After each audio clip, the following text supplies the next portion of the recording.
அன்பும் இரக்கம் நிறைந்த நல்ல ஆண்டவரே, மறுபடியுமாக உம்மை நோக்கி பார்க்கிறோம். திருமறை வசனங்களை உம்முடைய வெளிச்சத்திலே தியானிப்பதற்கு எங்களுக்கு அருள் தாரும். என்னுடைய கால்களுக்கு தீபமாய், பாதைக்கு வெளிச்சமாய் இருக்கின்ற உம்முடைய வேத வசனங்கள் எங்கள் நினைவுகளிலே, சிந்தனைகளிலே பதித்து கொள்வதற்கு தூய ஆவியின் மூலமாய் எங்களுக்கு துணையையும் பலத்தையும் தந்தருளும். இயேசு ஆண்டவரின் வழியாய் மனத்தாழ்மையோடு வேண்டிக் கொள்கிறோம் அன்பின் பரலோக பிதாவே, ஆமென். கிறிஸ்து இயேசுவில் அன்பார்ந்த இறை மக்களே, மீட்பரும் நம்மை சிலுவையின் இரத்தத்தின் மூலமாய் மீட்டு கொண்டவருமாகிய இயேசு கிறிஸ்துவின் ஈடு இணையற்ற திருப்பெயரிலே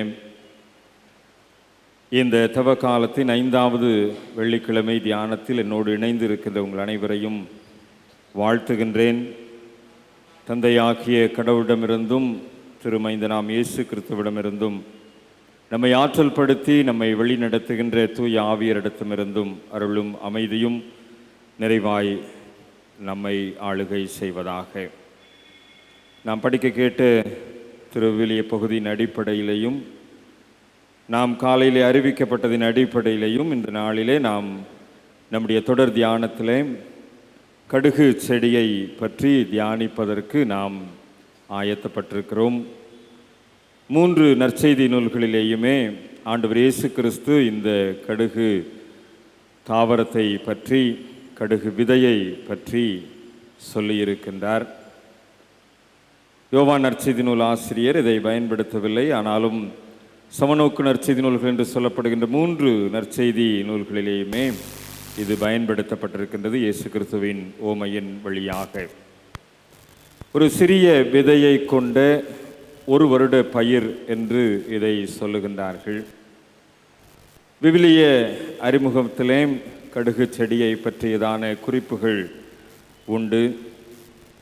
பிராசிகேசி என்கின்ற ஒரு குடும்பத்தை சார்ந்த தாவரவியல் பெயரோடு கூட இது வளர்க்கப்படுகின்ற ஒரு தாவரம். இது ஒரு புதர் செடி என்றுதான் சொல்லப்படுகின்றது. ஒரு சின்ன விதையிலே 10 mm அளவு இருக்கக்கூடிய ஒரு விதையின் மூலமாக இந்த தாவரமானது வளர்கின்றது. இந்த வளர்ச்சியானது ஒரு புதர் செடியாகத்தான் இது அடையாளப்படுத்தப்படுகின்றது. ரோமானிய காலங்களிலே இந்த கடுகு தாவர வகையானது நன்கு நிறுவப்பட்ட ஒரு பயிரின வகையாகவே அது காட்டப்படுகிறது. ஆனாலும் தொல்பொருள் ஆய்விலே இதை பற்றியதான அதிகமான குறிப்புகள் இல்லை. ஆனாலும் இந்த கடுகு இந்த தாவரத்தினுடைய உறவு செடிகளாகிய முள்ளங்கி, டர்னிப் போன்றவை மேற்காசியா, ஐரோப்பியா போன்ற பகுதிகளிலே அதிகமாக இணைந்து வளர்ச்சி அடைந்திருக்கின்றது. கிமு 2000 முதல் 1700 வரையிலே சிந்து சமவெளி நாகரிகத்தில் இது பயிரிடப்பட்டிருப்பதாகவும் குறிப்புகள் வரலாற்றிலே உண்டு. சுமேரிய சமஸ்கிருத நூல்களிலே இதை பற்றியதான குறிப்பு உண்டு. இந்திய தேசத்திலே இமயமலை அடிவாரத்திலே இந்த கடுகு செடி வளர்க்கப்படுகின்ற நிலைப்பாடுகளை பார்க்க முடியும். அமெரிக்க தேசத்திலே வணிக ரீதியாக இது வளர்க்கப்படுகின்றது. கனடா, நேபாள் போன்ற பகுதிகளிலே கடுகு உற்பத்தி அதிகமாக உண்டு. ஒரு மஞ்சள் வகையான பூக்களை கொண்டு ஒரு மஞ்சள் போர்வை போர்த்தியதை போன்ற ஒரு காட்சியை இந்த கடுகு தாவரம் அதிகமாக வளர்ந்திருக்கின்ற இடங்களிலே பார்க்க முடியும். மண் அரிப்பை தடுப்பதற்காகவும் இந்த கடுகு செடி வளர்க்கப்படுகின்றது என்று சொல்லி மத்திய தரைக்கடல் பகுதியிலே சொல்லப்படுகின்றது. வீட்டு விலங்குகளுக்கு உண்ணும் தாவரமாகவும் சொல்லப்படுகிறது. குறிப்பாக இதனுடைய இலைகள், கடுகினுடைய இலைகள் சமையலுக்கு இதனுடைய விதைகள் சமையலுக்கு பயன்படுத்தப்படுவது நமக்கு நன்கு தெரியும். அதுபோல் இதனுடைய இலைகளும் சமையலுக்கு பயன்படுத்தப்படக்கூடிய இலைகளாக உண்டு. இந்த இலைகளை உண்பதற்கென்று ஒரு விதமான உயிரினங்கள் வளர்க்கப்படுகின்ற தகவல்களும் உண்டு. அதான் மத்திய தரைக்கடல் பகுதியிலே இதனுடைய இலைகளை உண்டு வாழ்கின்ற வீட்டு விலங்குகளுடைய வளர்ப்புகள் உண்டு. இந்த கடுகு தாவரம் என்பது விவிலியத்திலே, நம்முடைய திருமறையிலே மாத்திரமல்ல, இந்து சமய மரபுகளிலேயும் இது சொல்லப்பட்டிருக்கிறது. பௌத்த சமய போதனைகளிலே இந்த கடுகு தாவரத்தை பற்றிய குறிப்புகள் உண்டு. குர்ஆனிலும் நீதி சார்ந்த விஷயத்தை சொல்லுகின்ற போது இந்த கடுகு தாவரத்தை பற்றி பிரதிபலிக்கப்படுகின்றது. ஆக பல சமயங்களிலே இந்த கடுகு தாவரம் பல மறை உண்மைகளை விளக்குவதற்கு பயன்படுத்தப்படுகின்றது. இது சமையலுக்குரிய ஒரு பொருளாக மாத்திரமல்ல, இது ஒரு பாரம்பரிய மருத்துவத்திற்குரிய ஒரு தாவரமாகவும் இது பயன்படுத்தப்படுகின்றது. இதனுடைய இலைகள், அந்த இலைகளை பார்க்கின்றோம். இந்த இலைகள் செரிமானத்திற்கு, நல்ல டைஜஷனுக்கு பயன்படுத்தப்படக்கூடியவை. இதய ஆரோக்கியத்திற்கு, ஆஸ்துமா நோய்க்கு இந்த கடுகு இலைகள் பயன்படுத்தப்படுகிறது. சீன மருத்துவத்திலே அதிகமாக இது பயன்பாட்டிலே உண்டு என்று சொல்லுகின்றார்கள். இதனுடைய இலைகள் ஆக்சிஜனேற்றியாகவும் இரத்தத்தில் சர்க்கரை அளவை குறைப்பதற்கும் இந்த கடுகு தாவரத்தினுடைய இலைகள் பயன்படுத்தப்படுகிறதாம். கிட்டத்தட்ட 12 விதமான நோய்களை குணமாக்கக்கூடிய ஒரு மருத்துவ குணாதிசயம் இந்த இலைகளுக்கு உண்டு என்று குறிப்புகள் உண்டு. அதாவது கடுகு எண்ணெய் கேள்விப்பட்டிருப்போம். இந்த கடுகு விதை, கடுகு இலை, இந்த கடுகு இவைகளிலிருந்து தயாரிக்கப்படுகின்ற இந்த கடுகு எண்ணெய் 12 விதமான மூலிகை சம்பந்தப்பட்ட விஷயங்களிலே மருத்துவ குணாதிசயத்தோடு வெளிப்படுகிறது என்று சொல்லப்படுகிறது. இந்த புரிந்து கொள்ளுதலோடு கூட நாம் திருமறைக்குள்ளதாக நாம் வருகின்ற போது, திருமறையிலே உவமைகள் மூலமாக ஆண்டவர் இயேசு பேசுகின்ற போது இந்த கடுகு தாவரத்தை பயன்படுத்தி இருக்கின்றதை நாம் பார்க்க முடிகின்றது. ஆண்டவர் இயேசு கிறிஸ்துவை பொறுத்தவரை தெரிந்ததிலிருந்து தெரியாததற்கு அழைத்து செல்லுகின்ற ஒரு ஆசிரியராக அவர் அடையாளப்படுத்தப்பட்டிருக்கின்றார். தெரிந்ததிலிருந்து தெரியாததற்கு அழைத்து செல்லுகின்ற ஒரு ஆசிரியர் தான் இயேசு.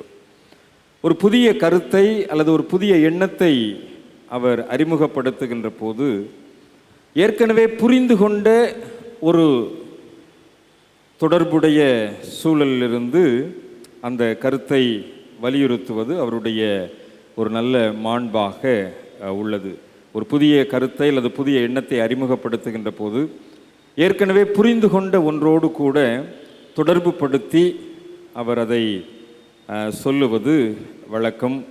ஏனென்றால் இயேசுவின் காலத்தில் இருந்த யூதர்கள் பலர் விவசாயிகளாக இருந்தபடியினாலே அவருடைய விவசாயத்திலே இந்த தாவரத்தை, கடுகு தாவரத்தை அவர்கள் பயன்படுத்தி இருக்கின்ற சூழ்நிலையிலே இந்த கடுகு தாவரத்தின் மூலமாய் புரியாத சில விஷயங்களை புரிய வைக்கின்ற முயற்சியை ஆண்டவர் இயேசு கிறிஸ்து தன்னுடைய உவமைகள் மூலமாக வெளிப்படுத்தி இருக்கின்றார்.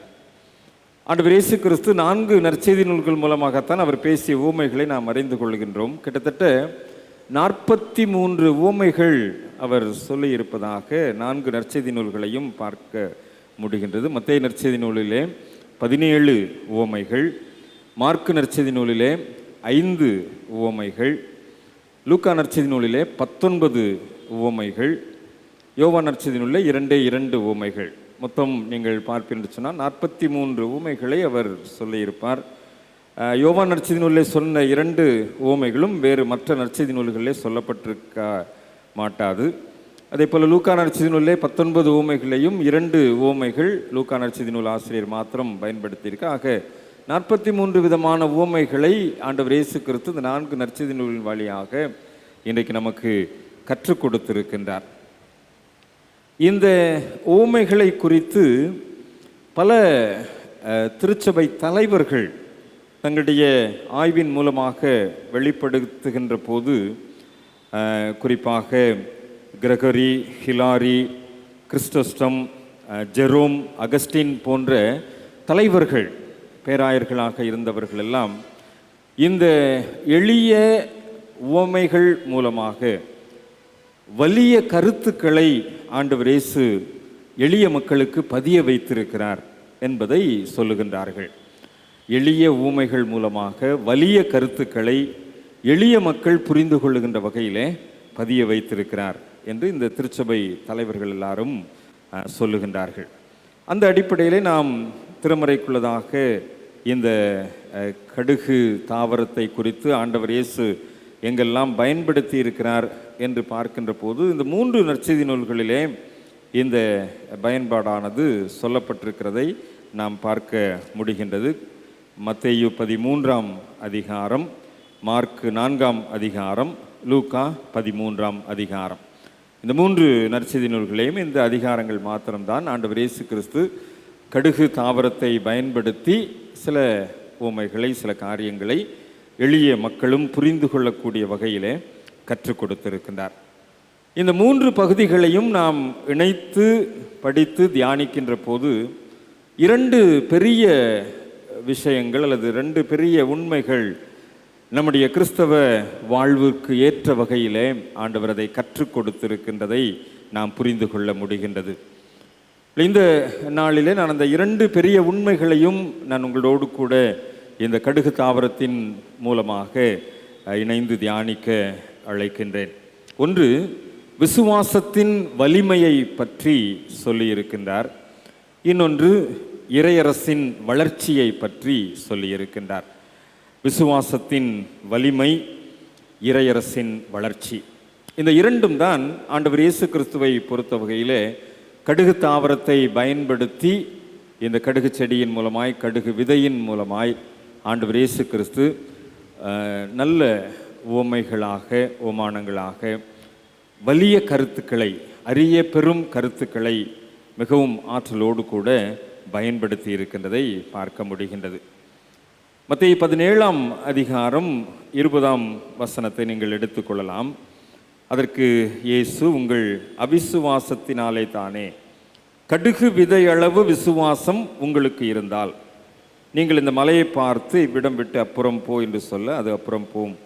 உங்களால் கூடாத காரியம் ஒன்றுமிராது என்று மெய்யாகவே உங்களுக்கு சொல்கிறேன் என்று சொல்லி, கடுகு விதை அளவு விசுவாசம், அது நம்முடைய விசுவாசத்தை, நம்முடைய பற்றுறுதி வாழ்க்கையை இந்த கடுகு தாவரத்தின் விதைக்கு ஒப்பிட்டு ஆண்டவர் இந்த உவமையை சொல்லுகின்றார். அதற்கு முந்தின பகுதியை நீங்கள் படித்து பார்க்கின்ற போது இதை புரிந்து கொள்ள முடியும். மத்தேயு 17ஆம் அதிகாரம் என்று சொன்ன உடனே நமக்கு நன்கு தெரியும், மறுரூப மலையின் அனுபவம் அங்கே இருக்கின்றது. இந்த மறுரூப மலையிலிருந்து ஆண்டவர் இறங்கி வருகின்ற போது ஒரு ஜனங்களிடத்திலே வந்த போது 14ஆம் வசனத்திலே பார்க்க முடியும், ஒரு மனுஷன் அவரிடத்தில் வந்து அவர் முன்பாக முழங்கால் படியிடுகின்றான்.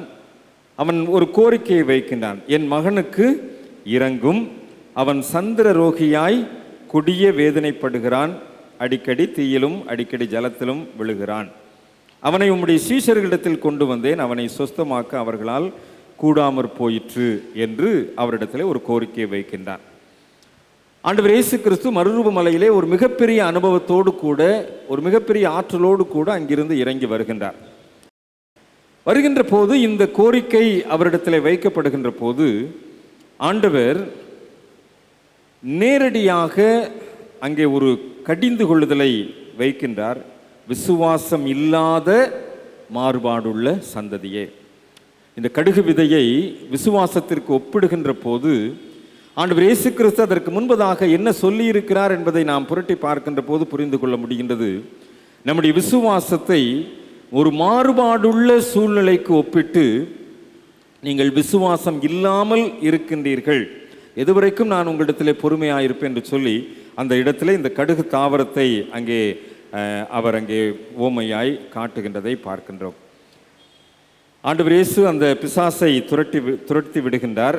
அது அவனை அலைக்கழித்து அந்த இடத்துல இருந்து அவன் சுஸ்தமாகி விடுகின்றான். இப்பொழுது ஆண்டவர் சீடர்களுக்கும் ஆண்டவருக்கும் இடைப்பட்ட உரையாடல் நடக்கின்றது. சீஷர்கள் இயேசுவினிடத்திலே வந்து கேட்கின்றார்கள், அதை துரத்தி விட எங்களால் ஏன் கூடாமற் போயிற்று? இப்போ அந்த விசுவாசம் இல்லா மாறுபாடுள்ள சந்ததியே என்று சொல்லப்படுவது அங்கே இருக்கின்ற மக்களுக்கு மாத்திரமல்ல, இயேசுவோடு கூட பயணித்த சீடர்களுக்கும் தான் அந்த வார்த்தை. ஏன்னா அங்கே திட்டும்போது இங்கே குத்தணும். ஆக அங்கே சொல்லுகின்ற அந்த வார்த்தையின் அழுத்தம் இங்கே சீடர்களுக்கும் வருகின்றது. அப்போ சீடர்களிடத்தில் தான் ஆண்டவர் சொல்லுகிறார், உங்கள் அபிசுவாசத்தினாலே தானே. இப்போ சீடர்களிடத்திலே ஆண்டவர் சொல்லுகின்ற போது அற்புதங்களை பார்க்கிறார்கள், அதிசயங்களை பார்க்கின்றார்கள், பல விதங்களிலே இயேசுவோடு கூட பயணித்து பல அனுபவங்களை பெற்றிருக்கின்றார்கள். ஆனால் சீடர்களிடத்தில் என்ன இல்லை? விசுவாசம் இல்லை, ஒரு அவிசுவாசமான வாழ்வு. அந்த இடத்தில்தான் கடுகு விதையை ஆண்டவர் பயன்படுத்தி, அந்த அளவிற்கு விசுவாசம் இருந்தால், அந்த 10 mm தான் அந்த கடுகுனுடைய தாவரத்தோட விதை, அந்த அளவுக்கு விசுவாசம் இருந்தால் போதும், ஒரு பெரிய மலையை பார்த்து புறப்பட்டு போ, இந்த இடத்த விட்டு போன்னு சொன்னால் அது என்ன செஞ்சிடும்? போயிடும். ஆனால் உங்களால் அது செய்ய முடியாமல் போயிடுச்சு. ஆனால் உங்களால் கூடாத காரியம் ஒன்றுமிராது என்று மெய்யாகவே உங்களுக்கு சொல்லுகிறேன்னு சொல்லிட்டு அதற்கு அடுத்து ஒரு விசுவாச வளர்ச்சிக்கு ஒரு காரியத்தை சொல்லுவார். இந்த ஜாதி பிசாசுனா அதோ கம்யூனல் டெவில் அப்படின்னு நினச்சிட வேணாம். இது ஒரு விதமான தன்மையுடைய இது ஒரு பிசாசு. ஜெபத்தினாலும் உபவாசத்தினாலுமே அன்றி மற்ற விதத்தினாலும் புறப்பட்டு போகாது. அப்போ சீடர்களிடத்தில் என்ன குறைவு இருக்கின்றது ஆண்டவர் சுட்டி காட்டுகிறார்? ஜெப குறைவும் இருக்குது, உபவாச குறைவும் இருக்குது. இந்த தவ காலத்தில் 5வது வாரத்திற்குள்ளாய் நாம் வந்து விட்டோம். இன்றைக்கும் ஆண்டவர் அன்றைக்கு சீடர்களிடத்தில் சுட்டி காட்டினதை நாம் சற்றே நினைத்து பார்ப்போம். இன்றைக்கு ஆண்டவர் நம்மையும் சுட்டி காட்டுகின்ற ஒரு விஷயம், ஜெப குறைவு நம்மிடத்தில் உண்டு, உபவாச குறைவு நம்மிடத்தில் உண்டு. ஆக ஜெபமும் உபவாசமும் குறைகின்ற போது நாம் எதையுமே சாதிக்க முடியாது. அதைத்தான் அந்த கடுகளவு விசுவாசம் என்கின்ற அந்த ஒரு சின்ன மில்லிமீட்டர் அளவு விசுவாசம்தான். ஆனால் அந்த விசுவாசம் ஜெபத்தினால் வளர்ச்சி அடைகின்றது, உபவாசத்தினால் வளர்ச்சி அடைகின்றது. இந்த தவ காலத்திலே பலவிதமான ஜெப அமைப்பையும் உபவாச அமைப்பையும் வளர்த்து கொண்டிருக்கின்ற நாம், பலவிதங்களிலே ஜெபத்திலும் உபவாசத்திலும் நேரத்தை செலவிடுகின்ற நாம், அப்போ நம்மளை கண்டு என்ன செய்யணும்? பிசாசு பயந்து ஓடணும். ஏன்னா நம்ம ஜெபிக்கிறோம், நம்ம உபவாசிக்கிறோம். ஆனால் நம்மிடத்தில் அப்படிப்பட்டதான செயல்பாடுகள் இன்றைக்கு நம்மிடத்தில் வெளிப்படவில்லை. ஏனென்றால் இது அன்றைக்கு சீடர்களிடத்தில் ஏற்பட்ட ஒரு நிகழ்வு, சீடர்களிடத்தில் அன்றைக்கு காணப்பட்டதான ஒரு குறைபாடுள்ள சூழ்நிலை. இது ஜெபத்தினாலே உபவாசத்தினாலே. அப்போ ஆண்டவர் அந்த ஒரு வல்லமை, அந்த ஒரு ஆற்றல் ஜெபத்தின் மூலமாகவும் விசுவாசத்தின் மூலமாகவும் நமக்கு கிடைக்கின்றது என்பதை இந்த இடத்திலே நினைவுபடுத்துகின்றார். ஆக இந்த தவ காலத்தில் நாம் ஜெபத்திலும் உபவாசத்திலும் நேரத்தை செலவிடுவதற்காக திருச்சபை நமக்கு பல வாய்ப்புகளை கொடுத்திருக்கின்றது, பல தருணங்களை கொடுத்திருக்கின்றது, பல சூழ்நிலைகளை ஏற்படுத்தி இருக்கின்றது. அப்படியானால் நாம் இந்த ஜெபத்திலே உபவாசத்திலே நாம் நேரத்தை செலவிடுகின்ற போது நம்ம கண்டு என்ன செய்யணும்? பிசாசு பயப்படணும், நம்மை கண்டு பிசாசு ஓடணும். ஆக அப்படிப்பட்ட ஒரு ஆழமான விசுவாசம் நமக்கு வேண்டும் என்பதை இந்த இடத்திலே நாம் புரிந்து கொள்ள வேண்டும். சீடரிடத்திலே காணப்படுகின்ற அவிசுவாசத்தின் சூழ்நிலை, சீடரிடத்திலே காணப்படுகின்ற அந்த அவிசுவாசம் மிகவும் தெளிவாக சொல்லப்பட்டிருக்கிறது. மார்க்கு நற்செய்தி நூல் 9ஆம் அதிகாரத்தில் 24ஆம் வசனத்தை நாம் பார்க்கின்ற போது தெரிந்து கொள்ள முடியும். பிள்ளையின் தகப்பன், விசுவாசிக்கிறேன் ஆண்டவரே, என் அவிசுவாசம் நீங்கும்படி உதவி செய்யும் என்று கண்ணீரோடே சத்தமிட்டு சொன்னான். அதுக்கு முன்னாடி சொல்லப்படுது, நீ விசுவாசிக்க கூடுமானால் ஆகும். ஏன்னா இதே பகுதி தான் இங்கே மார்க்கிலையும் சொல்லப்பட்டிருக்கிறது. அப்போ நீ விசுவாசிக்க கூடுமானால் ஆகும். அப்போ என் அவிசுவாசம் நீங்கும்படி உதவி செய்யும். ஆக இந்த ஜெப நாட்களிலே, இந்த உபவாச நாட்களிலே, இந்த தவ காலத்திலே ஆண்டவரிடத்தில் நாம் கேட்க வேண்டியது என்ன? ஆண்டவரே, என்னுடைய அவிசுவாசம் நீங்கும்படி எனக்கு உதவி செய்யும். நான் ஜெபிக்கிறேன், உண்மைதான், ஜெபத்தில் அதிகமாக நேரத்தை செலவிடுகிறதே உண்மைதான். ஆனால் என்னுடைய ஜெபம் எப்படி இருக்குது? விசுவாசம் இல்லாத ஜெபமாக இருக்குது.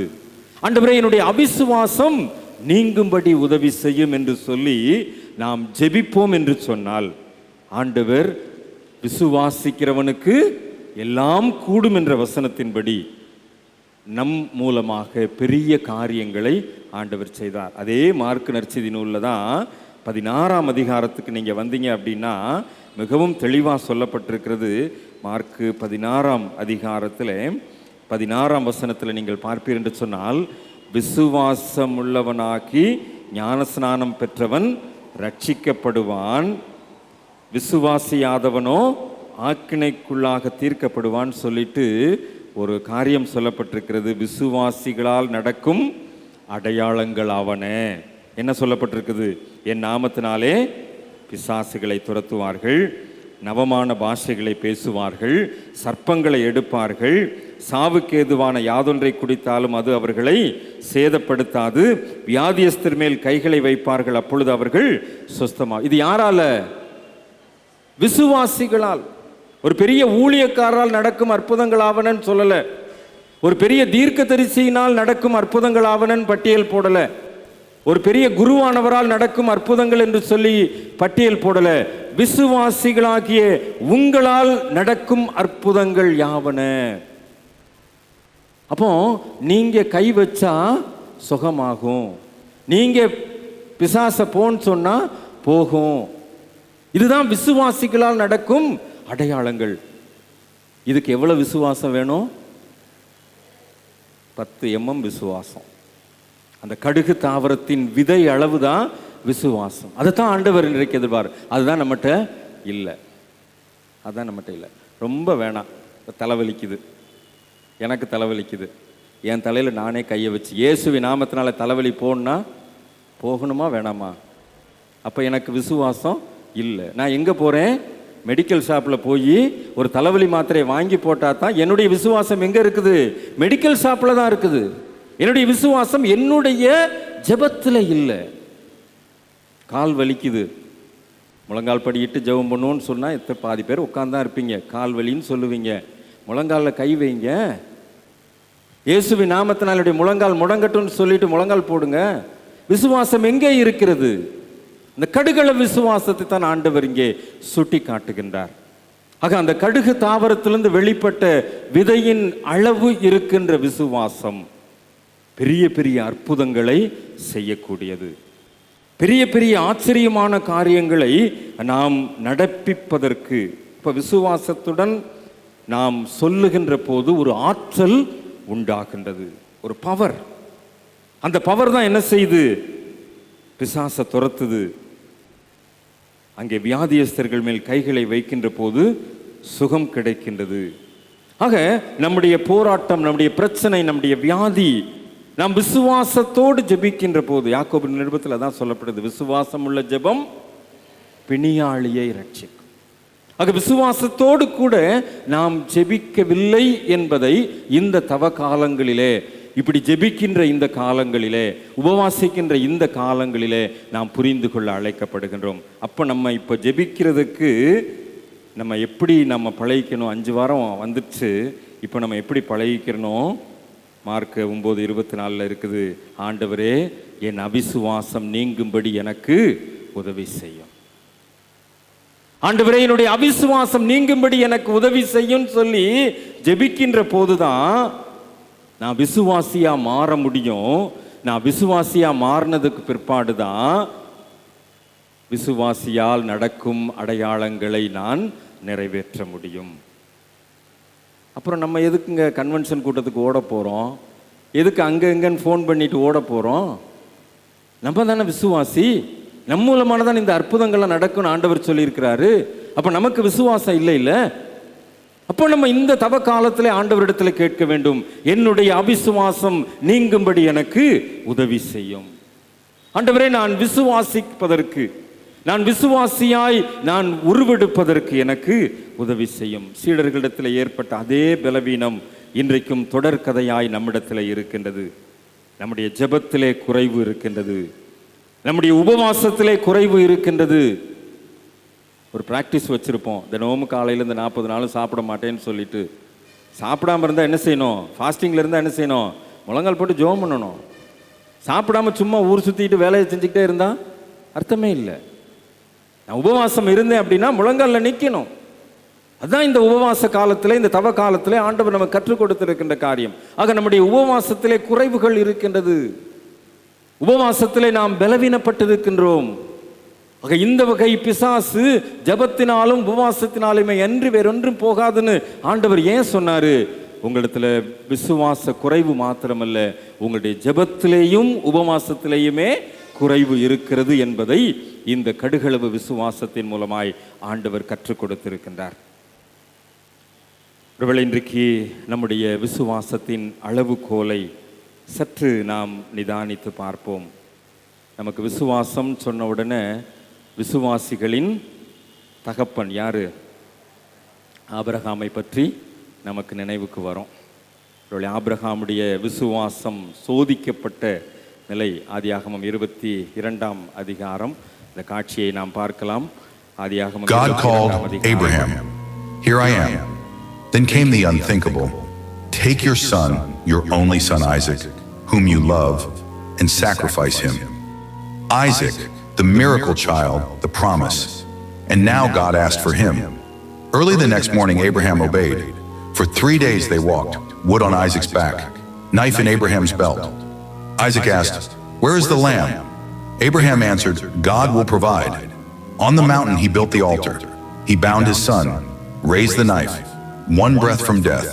Then, "Abraham, do not lay a hand on the boy." He looked up, a ram caught in the thicket.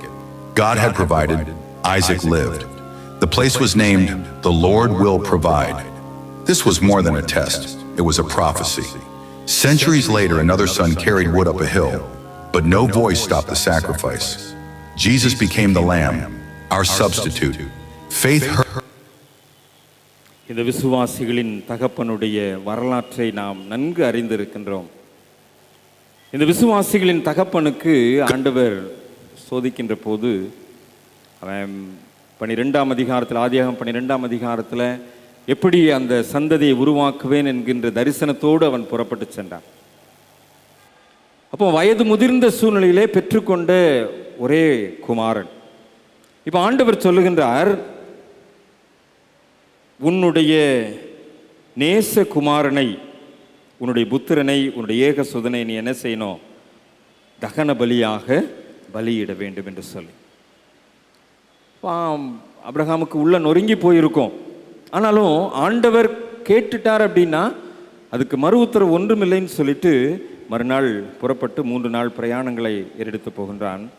அந்த போகின்ற போது அங்கே எந்த இடம் வருகின்றதோ அந்த மலை அடிவாரத்திலே நின்று கொண்டு 4ஆம் வசனத்திலே பார்க்கிறோம். ஆதியாகமம் 22:4 3ஆம் நாளில் ஆபிரகாம் தன் கண்களை ஏறெடுத்து பார்த்து தூரத்திலே அந்த இடத்தை கண்டு வேலைக்காரிடத்தில் சொல்லுகின்றான், நானும் பிள்ளையாண்டானும் அவ்விடம் மட்டும் போய் தொழுது கொண்டு உங்களுக்கு திரும்பி வருவோம். இவங்க போகிறது எதுக்காக? பலியிடுவதற்காக. யாரை? ஈசாக்கை. போகிறது யாராரு? ஆபிரகாமும் ஈசாக்கும் மட்டும்தான். அப்போ போய் பலியிட்டதுக்கு பிற்பாடு யார் தான் திரும்பி வரணும்? ஆபிரகாம் தான் திரும்பி வரணும். ஆனால் ஆபிரகாம் என்ன சொல்றாரு? திரும்பி வருவோம். அந்த விசுவாசத்தை தான் ஆண்டவர் எதிர்பார்க்கிறார். அப்போ ஆண்டவர் யெகோவா ஈரே என்கின்ற எல்லாவற்றையும் பார்த்து கொள்ளுகின்ற ஆண்டவர் என்னோடு கூட இருக்கின்றார். ஒரு ஆபிரகாமுக்கு அந்த நேரத்தில் என்ன விதமான மனநிலைமை இருந்ததுன்னு தெரியாது. ஆனால் அவனுடைய வாயிலிருந்து வெளிப்பட்ட வார்த்தை விசுவாசத்தின் வார்த்தை. இன்னைக்கு நம்மளை யாராவது ஒருத்தர் பார்த்து, என்ன சார் நல்லா இருக்கீங்களா அப்படின்னு கேட்டால், என்னத்தை ஏதோ இருக்கும். இதுதான் தவறு. என்ன கவலையோடு இருந்தாலும் சரி, என்ன பிரச்சனையோடு இருந்தாலும் சரி, வந்து ஹலோன்னு சொன்னால், ஹாய் நல்லா இருக்கிறேன், சந்தோஷமா இருக்கிறேன். நம்முடைய வாயிலிருந்து வெளிப்படுகின்ற வார்த்தை, அந்த விசுவாச வார்த்தை, நம்முடைய வாயிலிருந்து வெளிப்படுகின்ற அந்த விசுவாச வார்த்தையை ஆண்டவர் எதிர்பார்க்கின்றார். இன்னைக்கு பல நேரத்தில் அப்படித்தான் நாம் தோற்று போய் விடுகின்றோம் அல்லது சோர்ந்து போய் விடுகின்றோம். ஆபிரகாம் சொல்லுகின்றார், நாங்கள் திரும்பி வருவோம். ஒருவேளை வேலைக்காரங்களுக்கு தெரியாது, ஒருவேளை அவங்க போய் பலியிட்டு திரும்பி வருவாங்க போல அப்படின்னு அவங்க நினச்சிக்கிட்டு இருப்பாங்க. ஆனால் பலி கடாவே அங்கே ஈசாக்கு தான் என்பது வேலைக்காரர்களுக்கு தெரியாது, அவங்களுக்கு தெரியாது. ஆனால் ஆபிரகாமுக்கு தெரியும். ஆபிரகாம் அந்த இடத்துல அந்த விசுவாச வார்த்தை. அது மாத்திரமல்ல, அந்த இடத்துல தொடர்ந்து நீங்கள் பார்க்கின்ற போது மேலே போய் தகன பலிக்குறி எல்லா சூழ்நிலையும் ஏற்று வச்சாச்சு. அப்போ ஈசாக்கு கேள்வி கேட்குறாரு, கட்டை இருக்குது, நெருப்பு இருக்குது, தகன பலிக்கு ஆட்டுக்குட்டி எங்க? ஏன்னா கட்டையை சுமந்துட்டு வந்தது ஈசாக்கு தான், நெருப்பை சுமந்துட்டு வந்தது ஆபிரகாம். இது ரெண்டும் இருக்குது, பலியிட வேண்டிய ஆட்டுக்குட்டி எங்கே? அப்பையும் அந்த இடத்துல ஆபிரகாம் வெளிப்படுத்துகின்ற அந்த வார்த்தை பாருங்க, 8ஆம் வசனத்தில், தேவன் தமக்கு தகன பலிக்கான ஆட்டுக்குட்டியை பார்த்து கொள்வார். இந்த 2 விதமான விசுவாச வார்த்தைகளை வெளிப்படுத்தின ஆபிரகாமைத்தான் ஆண்டவர் அங்கீகரிக்கின்றார். அவன் படுக்க வச்சு ஈசாக்கு மேலே கத்தியை ஓங்கும் போது தடுத்து நிறுத்தப்படுகின்றான். அந்த சூழ்நிலையிலேயே அங்கே தகன பலிக்கான ஆட்டுக்குட்டியை ஆண்டவர் அந்த இடத்துல காண்பிக்கிறார். ஆக இன்றைக்கு நம்முடைய விசுவாச வார்த்தைகள், நம்முடைய விசுவாசத்தின் அளவுகோலின் சூழ்நிலைகள் எப்படியாக வெளிப்பட வேண்டும் என்பதை இந்த ஆபிரகாமிடத்திலிருந்து கற்றுக்கொள்ள முடியும். அந்த சீடர்கள் அவிசுவாசமாய் இருந்து ஒரு நற்செயலை செய்ய முடியாமல் போனதைப் போல இன்றைக்கு நாமும் அப்படிப்பட்ட அவிசுவாசமான சூழ்நிலைகளிலே பல நேரங்களிலே நாம் தோற்று போய் விடுகின்றோம். ஒருவேளை இந்த விசுவாசத்தை பொறுத்த வகையிலே ஒரு நிலைமையிலே நாம் ஒரு மாற்றத்தை விரும்புகிறோம் என்று சொன்னால், அந்த மாற்றம் கடவுளுடைய திட்டத்தோடு இருக்க வேண்டும் என்பதை நாம் புரிந்து கொள்கின்ற போது நம்முடைய அவிசுவாசம் ஒளிந்து விசுவாசத்தின் சூழ்நிலைகள் வெளிப்படும் என்பதிலே சந்தேகமில்லை. கடவுளுடைய திட்டத்திற்கு இசைந்த மாற்றம்தான் விசுவாசமாய் வெளிப்படக்கூடியது. அந்த மாற்றத்திற்குரிய ஆற்றலை ஆண்டவர் கண்டிப்பாக இந்த உபவாச நாட்களிலே நமக்கு தந்தருளுவார். நம்முடைய ஜெப வாழ்க்கையிலே, நம்முடைய உபவாச வாழ்க்கையிலே நாம் சந்திக்கின்ற குறைவுகள் இந்த தவ காலத்திலே நாம் சரிப்படுத்திக் கொள்வோம் என்று சொன்னால், நாம் விசுவாசத்தோடு ஜெபிப்பதற்கும் விசுவாசத்தோடு உபவாசிப்பதற்கும் ஆண்டவர் நமக்கு உதவி செய்வார். அந்த ஆற்றல் நம்மிடத்தில் வெளிப்படுகின்ற போது ஆபிரகாம் அன்றைக்கு அந்த மிகப்பெரிய ஒரு சூழ்நிலையிலே விசுவாசிகளின் தகப்பனாய் தன்னை அடையாளப்படுத்தி கொண்டதைப் போல இன்றைக்கு நம்மையும் ஆண்டவர் அந்த விசுவாசிகளால் நடக்கின்ற அடையாளங்களாவன என்கின்ற அந்த வார்த்தையின் அடிப்படையிலே நம்மையும் பலப்படுத்தி வழிநடத்துவார் என்பதிலே எந்த விதமான சந்தேகமில்லை. இது விசுவாசத்தை குறித்து அல்லது அந்த விசுவாசத்தின் வலிமையை குறித்து ஆண்டவர் கடுகு தாவரத்தை பயன்படுத்தி சொன்ன காரியம். இன்னொரு காரியத்தை ஆண்டவர் இந்த கடுகு தாவரத்தை பயன்படுத்தி சொன்னதுதான் இறையரசினுடைய வளர்ச்சியை குறித்ததான விஷயம். மத்தேயு 13ஆம் அதிகாரத்திலே நாம் இதை பார்க்கின்றோம். லூக்கா 13ஆம் அதிகாரத்திலேயும் இதை நாம் பார்க்க முடிகின்றது. இந்த இறையரசனுடைய வளர்ச்சி என்பது இன்றைக்கு நம்முடைய கரத்திலே உள்ளது. ஒவ்வொரு முறையும் நாம் ஆண்டவர் கற்றுக் கொடுத்த ஜெபத்தை ஏறெடுக்கின்றோம். பரமண்டலங்களில் இருக்கிற எங்கள் பிதாவே, உம்முடைய நாமம், உம்முடைய ராஜ்யம் வருவதாக. ஆக ஆண்டவருடைய அரசு வர வேண்டும் என்று ஒவ்வொரு முறையும் நாம் இந்த கற்றுக் கொடுத்த ஜெபத்தை நாம் ஏறெடுக்கின்ற போதெல்லாம் சொல்லிக்கொண்டே இருக்கின்றோம். நம்முடைய வாழ்க்கையில எத்தனையோ கோடி முறை இந்த வார்த்தையை நாம் சொல்லி இருப்போம். இந்த ஆண்டவர் கற்றுக் கொடுத்த ஜெபத்தை நாம் ஏறெடுக்கும் போதெல்லாம், ஆண்டவரே உம்முடைய அரசு வர வேண்டும், உம்முடைய ராஜ்யம் இங்கே வர வேண்டும் என்பதை நாம் திரும்ப திரும்ப சொல்லிக்கொண்டே இருக்கின்றோம். இந்த இறை அரசை அல்லது இந்த பரலோக ராஜ்யத்தை இந்த கடுகு விதைக்கு அல்லது இந்த கடுகு தாவரத்தினுடைய விதைக்கு ஒப்பிட்டு ஆண்டவர் பேசுகின்றதை தான் இந்த நற்செய்தி பகுதிகளிலே நாம் பார்க்கின்றோம். கெனசரேத்து கடற்கரை பகுதியிலே இந்த கடுகு செடிகள் 8 அடி முதல் 10 அடி வரை உயரம் வளரக்கூடிய புதர் செடியாக வளர்ந்திருக்குமா.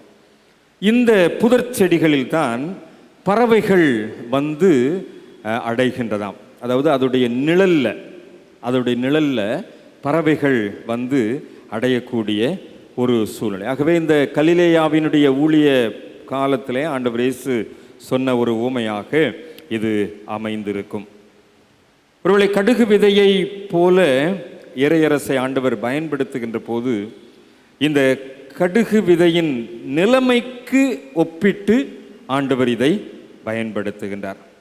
அதாவது அந்த கடுகு தாவரத்தினுடைய விதைக்கு என்ன நேரிடுமோ அதுதான் பரலோக ராஜ்யம், அதுதான் இறையரசு என்று ஆண்டவர் அங்கே சொல்லுகின்றார்.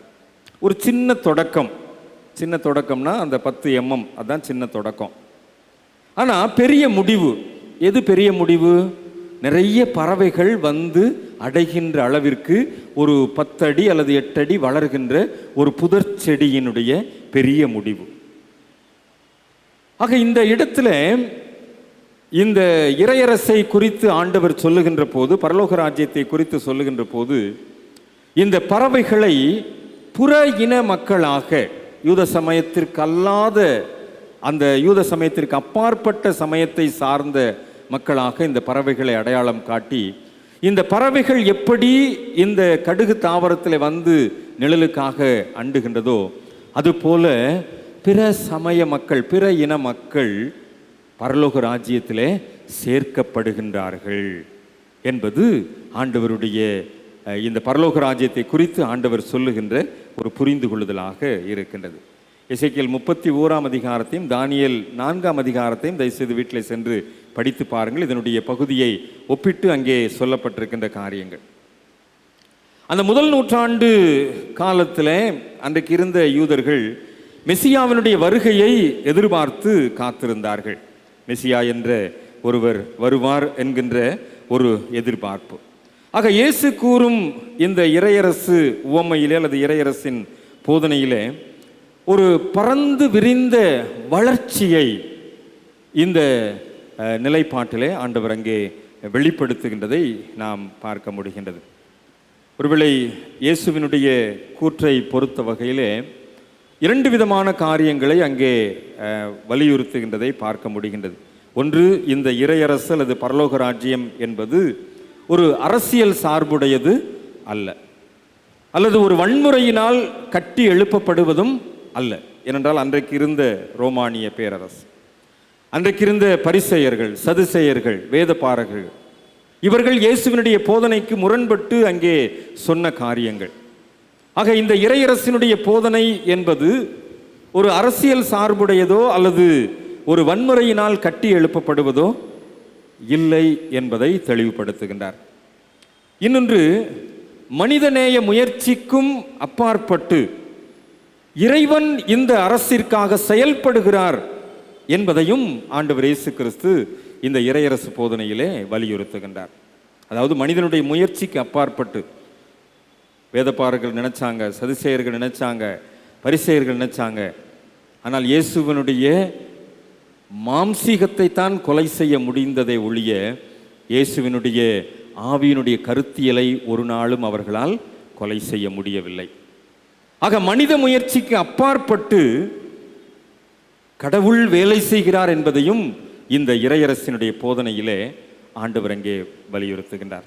அதாவது ஒரு சின்ன விஷயம் பெரிய வளர்ச்சியை பெறுவதுதான் இறையரசினுடைய கோட்பாடாக ஆண்டவர் அங்கே அமைக்கின்றார். ஒரு சின்ன பையன் வைத்திருந்த 2 அப்பமும் 5 அப்பமும் 2 மீனும், அது எத்தனை பேருக்கு போஷிப்பதற்கு பயன்படுத்தப்பட்டது? 10,000 பேர் சொல்லலாம். சின்ன பையன் வச்சிருந்தது தான். ஆக ஆண்டவர் அந்த சின்ன பையனை பயன்படுத்தினார்.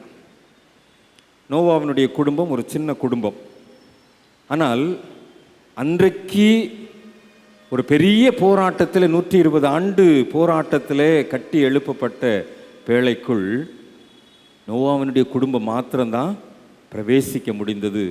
அந்த நோவாவுடைய குடும்பத்தின் மூலமாகத்தான் உடன்படிக்கை செய்த ஆண்டவர் அதற்கு பிற்பாடு சந்ததியை உருவாக்குகின்றார். ஒரு சின்ன குடும்பத்தின் மூலமாக ஒரு பெரிய எதிர்காலத்தை உருவாக்குகின்ற ஆண்டவர். மோசே வனாந்திரத்திலே அலைந்து திரிந்த மனிதன். இவர் ஒரு சிறுமைப்படுத்தப்பட்டவர் என்று சொல்லலாம். ஏனென்றால் அவருடைய அழைப்பின் போது அவர் சொல்லுகின்றார், நான் மந்த நாவு உடையவன், திக்குவாயன், எனக்கு பேச தெரியாது. இவரை பொறுத்தவர்களே அன்றைக்கு சமுதாயத்தில் சிறுமைப்படுத்தப்பட்ட மனிதர். ஆனால் இந்த சிறுமைப்படுத்தப்பட்ட மனிதன் மூலமாய் பெரிய விடுதலை பணியை எகிப்திலிருந்து ஆண்டவர் நிறைவேற்றுகின்றார். தாவீது ஒரு சிறுவன், போர் பயிற்சி இல்லாத ஒரு சிறுவன். ஆனால் பெரிய போர் வீரன் கோலியாத்தை ஒரு சின்ன கூழாங்கல்லின் மூலமாய் வீழ்த்தினார். பெத்லகேம் பாலகன் இயேசுவும் ஒரு சிறு குழந்தைதான். ஆனால் இன்றைக்கு நம்மை மீட்கின்ற மீட்பராக தன்னுடைய உயிரை சிலுவையிலே கொடுத்தவர். இறையரசை பொறுத்த வகையிலே ஒரு சின்ன காரியத்தின் மூலமாய் ஒரு பெரிய எதிர்கால வளர்ச்சியை நிறைவேற்றுகின்றதை நாம் பார்க்க முடிகின்றது. அதைத்தான் ஆண்டவர் அங்கே நிறைவேற்றுகின்றதையும் அதை முழுமை செய்கின்றதையும் நாம் இங்கே காண முடிகின்றது. இதுதான் இறையரசு, இறையரசின் தன்மை இதுதான். இது இறைவனால் ஆளப்படுகின்ற ஒரு அரசு. யோவான் ஸ்நானகனுடைய போதனையாக இருந்தாலும் சரி, மத்தேயு 3ஆம் அதிகாரத்தில் இயேசு கிறிஸ்துவனுடைய உபவாசத்திற்கு பிற்பாடு போதனையாக இருந்தாலும் சரி, மத்தேயு 4க்கு பிற்பாடு இந்த இறையரசை பற்றிய செய்திகள் தான் வெளியாகின்றது. நம்முடைய புலன்களுக்கு எட்டாத ஒரு உண்மை பொருளை இந்த இறையரசின் மூலமாய் அல்லது பரலோக ராஜ்யத்தின் மூலமாய் ஆண்டவர் வெளிப்படுத்த விரும்புகின்றார். அவருடைய போதனையிலே மிக மிக அழுத்தம் கொடுத்து போதித்தது இந்த பரலோக ராஜ்யத்தை குறித்து தான். இந்த கடவுளுடைய ராஜ்யம் ஒரு நீதியை, ஒரு சமத்துவத்தை, ஒரு அமைதி நிறைந்த சூழ்நிலையை அல்லது அன்பு நிறைந்த ஒரு புதிய உலகத்தை ஒழுங்கு செய்து கொடுப்பது தான். ஒரு வெறும் விண்ணுலக காட்சி மாத்திரம் அல்ல. அதாவது நம்ம பரலோக ராஜ்யம் அப்படின்னு நினச்ச உடனே ஒரு திறந்த வாசல் இருக்கும், அதுக்குள்ளே நம்ம எல்லாரும் அந்த காட்சியை நாம் பார்க்கலாம். ஒரு பெரிய திறந்த வாசல் இருக்கும். அந்த வாசலில் நம்ம எல்லாரும் அப்படியே போயிடலாம். அங்கே இயேசுநாதர் இருந்து நம்ம எல்லாம் ஏற்றுக்கொள்வார் அப்படின்னு சொல்லி ஒரு விண்ணுலகத்தின் சூழ்நிலையில் மாத்திரம் நாம் இதை நினைத்து கொள்வதாக அல்ல, பாகுபாடின்றி நிறைவான மகிழ்ச்சியோடு இந்த உலகத்திலே சமத்துவமாய் வாழ்வதுதான் இறையரசு. இது விண்ணுக்குரியது என்று சொல்லி நாம் ஏதோ ஒரு விதமான கட்டம் கட்டி வாழ்ந்து விடுகின்ற சூழ்நிலை மாத்திரமல்ல, இது இந்த மண்ணுலகத்திற்குரியது. எங்கே சமத்துவம் நிலவுகின்றதோ, எங்கே அமைதி நிலவுகின்றதோ, எங்கே ஒரு கடவுளுடைய நீதி வெளிப்படுகின்றதோ, எங்கே அன்பு நிறைந்த ஒரு புதிய உலகத்திற்குரிய நிலைப்பாடுகள் இருக்கின்றதோ, அதுதான் இறையரசனுடைய தன்மையை வெளிப்படுத்துகின்ற. இது ஒரு கிறிஸ்தியலாக, ஒரு கிறிஸ்டியன் தியாலஜியாக இது வெளிப்படுத்தப்படுகின்றது. இன்றைக்கு யூத நம்பிக்கை ஒருபுறம் மெசியாவினுடைய எதிர்பார்ப்பு, கிறிஸ்தவ நம்பிக்கை ஒருபுறம் இயேசு கிறிஸ்துவனுடைய 2ஆம் வருகை, இதையெல்லாம் தாண்டி இன்றைக்கு இந்த தவ காலத்தில் வாழ்ந்து கொண்டிருக்கிற என்னுடைய நம்பிக்கை என்ன? என்னுடைய நம்பிக்கை என்ன? இந்த இறையரசை ஆண்டவர் ஒரு சின்ன கடுகு தாவரத்தினுடைய விதைக்கு ஒப்பிட்டு பேசி இருக்கின்றார். இந்த கடுகு தாவரத்தினுடைய அந்த விதை வீரியமாய் வெளிப்படுகின்ற போது பல பறவைகள் அடைகின்ற ஒரு பெரிய வளர்ச்சியை அது காட்டுகின்றது என்று சொன்னால், நம்ம மத்தேயு நற்செய்தி நூலிலே அது கடுகு மரம் என்று சொல்லி மரம் என்று அடையாளப்படுத்தப்படுகின்றது. ஆக ஒரு பெரிய விருட்சமாக, ஒரு பெரிய புதர்ச்செடியாக அதனுடைய அளவு எவ்வளவு? அந்த தாவரத்தின் விதையோட அளவு 10 mm, ஒரு சின்ன அளவு தான்.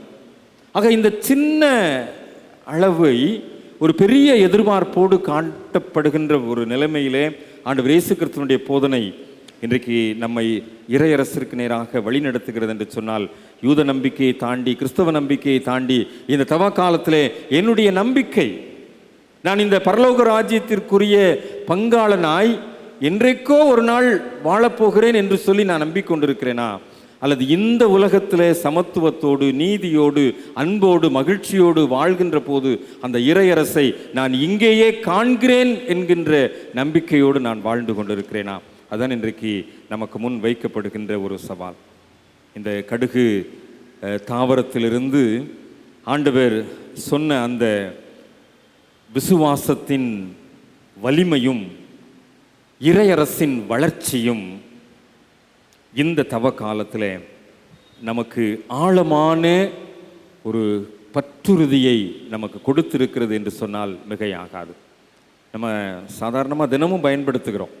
பெண்கள் தினமும் அதை கையில் எடுப்பீங்க. தினமும் அந்த கடுகு கையில் எடுக்கப்படுகின்ற ஒரு சமையல் பொருள்.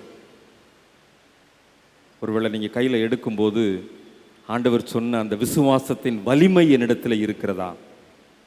ஆண்டவர் அந்த பரலோக ராஜ்யத்தின் வளர்ச்சியை சொல்லி இருக்கிறாரே, இதை வச்சு நான் அந்த பரலோக ராஜ்யத்தின் வளர்ச்சியை எங்கேயோ என்னைக்கோ இல்லை, இங்கே இன்னைக்கு நான் பார்க்கிறேனா அப்படிங்கிற அந்த எண்ணத்தோடு கூட நீங்கள் அதை பயன்படுத்துவீர்கள் என்று சொன்னால் ஆண்டவர் நம்முடைய விசுவாசத்தை வளர்ப்பிக்க முடியும். ஏனென்றால் இந்த தவ காலத்தில் நம்முடைய ஜெபம் குறைந்திருக்கிறது என்பதை ஆண்டவர் சுட்டி காட்டுகின்றார். நம்முடைய உபவாசம் குறைந்திருக்கிறது என்பதை ஆண்டவர் சுட்டி காட்டுகின்றார். நம்முடைய விசுவாசத்தின் அளவுகோலிலே நாம் பலவீனப்பட்டிருக்கிறோம் என்பதை ஆண்டவர் சுட்டி காட்டியிருக்கின்றார். ஆக நம்முடைய விசுவாசத்தின் வலிமை இன்னும் வளர்க்கப்பட வேண்டும், இன்னும் வளர்க்கப்பட வேண்டும். எப்போ வளரும் தெரியுமா? நீங்கள் என்னைக்கு மெடிக்கல் ஷாப்புக்கு போகாமல் இருக்கீங்களோ அன்னைக்கு தான் இந்த வளர்ச்சியை நான் அனுபவிக்க முடியும். என்னைக்கு நான் அந்த மாத்திரை மேல வைக்கிற நம்பிக்கையை இந்த கடுகளவு விசுவாசத்தில் என்னுடைய விசுவாசத்தின் வளர்ச்சியாக நான் வைக்கின்றேனோ அன்றைக்குத்தான் நான் இதில் வேரூன்றி இருக்கிறேன் என்பதை புரிந்து கொள்ள முடியும். அதுதாங்க இறையரசு. இறையரசுங்கிறது எங்கேயோ பரலோகத்துக்கு கூட்டிகிட்டு போய் உட்கார வைக்கிற இடம் அப்படின்னு சொல்லி நம்ம நினச்சிட்டு இருக்கிறோம். சமத்துவமும் நீதியும் அன்பும் மகிழ்ச்சியும் நம்மிடத்திலே நிலவுகிறது என்று சொன்னால் அங்கேதான் இறையரசின் ஆளுகையிலே ஆண்டவர் நம்மை வழிநடத்துகிறார் என்கின்ற புரிந்து கொள்ளுதலை ஆண்டவர் நமக்கு கொடுக்கிறார். தாவீது, மோசே, நோவா, இந்த சின்ன பையன்லாம் நான் உதாரணமாக சொன்னேன். ஸோ இந்த சின்ன சின்ன விஷயங்களைத்தான் ஆண்டவர் நம்மிடத்தில் எதிர்பார்க்கிறார். இந்த சின்ன விஷயங்களைத்தான் ஆண்டவர் எதிர்பார்க்கின்றார். இந்த சின்ன காரியத்தில் நாம் சரியாக இருப்போம் என்று சொன்னால், கொஞ்சத்திலே உண்மையாக இருந்தால் அநேகத்தின் மேல் அதிகாரியாக உயர்த்துகின்ற ஆண்டவர் இந்த தவ காலத்தில் எஞ்சியுள்ள நாட்களில் நம்முடைய விசுவாசத்தை வளர்ப்பித்து நம்முடைய தவ வலிமையின் மூலமாய் நம்முடைய உபவாசத்தின் ஆழத்தை இன்னும் அதிகப்படுத்துவதற்குரிய கிருபைகளை கொடுத்து நம்மை முழுமையான ஆசீர்வாதமான வாழ்வியலிலே நம்மை வழி நடத்துவார் என்பதிலே சந்தேகமில்லை. ஆண்டவர் கற்றுக் கொடுத்த இந்த அருமையான கடுகு தாவரத்தின் விசுவாச வலிமையும் இறையரசின் வளர்ச்சியும் நம்மை முழுமையான சிலுவைக்கு நேராக வழி நடத்துவதற்கு நம்மை தூண்டி எழுப்புவதாக. தலைகளை தாழ்த்தி ஜெபம் செய்வோம். தலைகளை தாழ்த்துவோம். ஆண்டவருடைய பிரசன்னத்தை உணர்வோம். சிலுவை காட்சியை மாத்திரம் நாம் நோக்கி பார்ப்போம். சிலுவையிலிருந்து வெளிப்பட்ட ஆண்டவருடைய அன்பை மாத்திரம் நாம் நோக்கி பார்ப்போம். இன்றைக்கு விசுவாசத்தில் நான் குறைவுபட்டிருக்கிறேன், உபவாசத்தில் நான் குறைவுபட்டிருக்கிறேன், என்னுடைய பல்வேறு விதமான ஜெப வாழ்விலே நான் குறைவுபட்டிருக்கிறேன். ஆண்டவரே, இன்றைக்கு எனக்கு உணர்த்தி இருக்கிறேன் சுவாமி. ஒரு முழுமையான ஒப்படைப்போடு கூட, ஒரு முழுமையான அர்ப்பணிப்போடு கூட ஆண்டவரே உம்முடைய சிலுவையை நோக்கி பார்க்கிறேன் சுவாமி. உம்முடைய சிலுவையை நோக்கி பார்க்கின்ற அந்த சூழ்நிலையிலே என்னுடைய உபவாசம் வலிமை அடையட்டும், என்னுடைய விசுவாசம் வலிமை அடையட்டும், என்னுடைய ஜெப வாழ்விலே நான் வலிமை பெறட்டும். விசுவாசிகளால் நடக்கின்ற அடையாளங்கள் என் மூலமாகவும் இந்த திருச்சபையிலே இந்த சமுதாயத்திலே நடப்பதற்கு என்னை கருவியாய் பயன்படுத்தும் ஆண்டவரே என்று சொல்லி இந்த 5வது வெள்ளிக்கிழமை மாலையிலே ஆண்டவருடைய சரீரத்தின் ரத்தத்தையும் பெற்றுக்கொள்வதற்கு முன்பதாக நம்மை அர்ப்பணித்து அவரை நோக்கி பார்ப்போமா?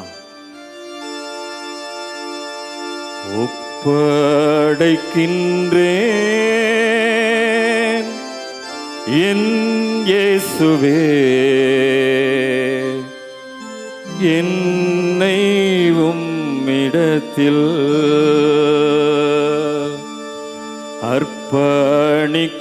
அர்ப்பணிக்கின்றேன் ஆண்டவரே, ஏற்றுக்கொண்டருளும்.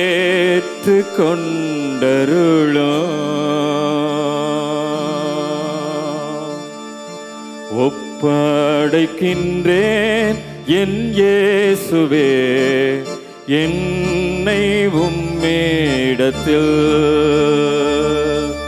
அர்ப்பணிக்கின்றேன் ஆண்டவரே, ஏற்றுக்கொண்டருளும். நோக்கியே பார்த்தேன் சிலுவை காட்சியை, உணர்ந்து கொண்டேன் இயேசுவின் அன்பை. நோக்கியே பார்த்தேன் சிலுவை காட்சியை, உணர்ந்து கொண்டேன் இயேசுவின் அன்பை. தீர்மானம் செய்தேன் பின்பற்றிட, ஏற்றுக்கொண்டருளும்.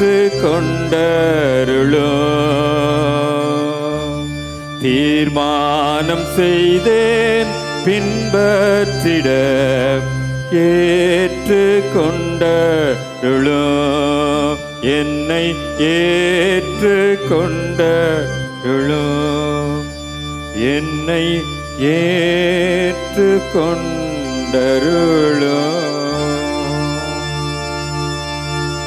ஆமாண்டவரே, சிலுவையை நோக்கி பார்த்து என்னுடைய உபவாச வாழ்விலே நான் வெற்றி பெற, என்னுடைய ஜெப வாழ்விலே நான் வெற்றி பெற, என்னுடைய விசுவாசத்திலே நான் இன்னும் வலிமை அடைய, சிலுவையின் வலிமையை நான் உணர்ந்து கொள்ள உதவி செய்யும். இன்றைக்கு நான் திருவிருந்திலே பங்கு பெறுகின்ற போது அந்த வலிமையை நான் புதுப்பித்து கொள்ள, அந்த புதிய உடன்படிக்கையின் ரத்தம் எனக்குள்ளாய் கடந்து வருகின்ற போது அந்த வலிமையை நான் புதுப்பித்து கொள்ள உதவி செய்யும் சுவாமி. என்னுடைய விசுவாசம் வளரட்டும், என்னுடைய நம்பிக்கை வளரட்டும்.